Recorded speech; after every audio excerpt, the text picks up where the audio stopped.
لو انت لاعب كرة قدم او حارس مرمى او مدرب او ايا كان تخصصك في المجال الرياضي، فانت لازم تتعامل مع شركة المنصف سبورت. طب انا ايه اللي هيعود عليا لو انا اتعاملت مع شركة المنصف سبورت؟ والله دي يا صديقي اللي كنت بفكر فيه قبل ما اعمل الشركة دي. شركة المنصف سبورت هي مخصصة للخدمات الرياضية، جميع الخدمات الرياضية. يعني بنقدر نقدم لك خدمة او منتج زي ان احنا نقدر نصنع لك الطقم بتاعك الخاص بيك، سواء كنت اكاديمية او نادي او اي منشأة حكومية. بنقدر نصنع لك اليونيفورم بتاعك.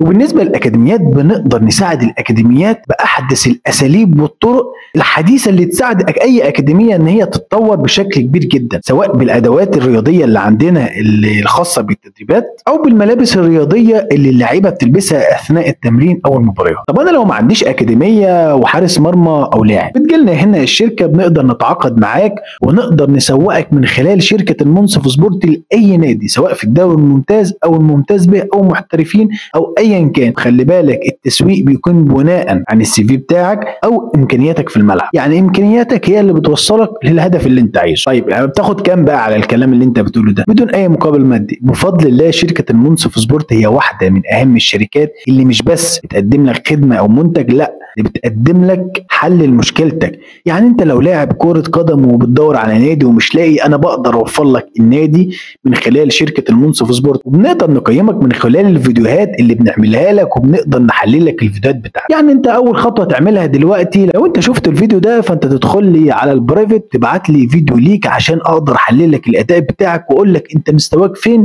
ونقدر نوديك انهي نادي، وبفضل الله بدون اي مقابل مادي. شركة المنصف سبورت هي واحدة من اهم الشركات اللي لازم تتعامل معاها في 2025.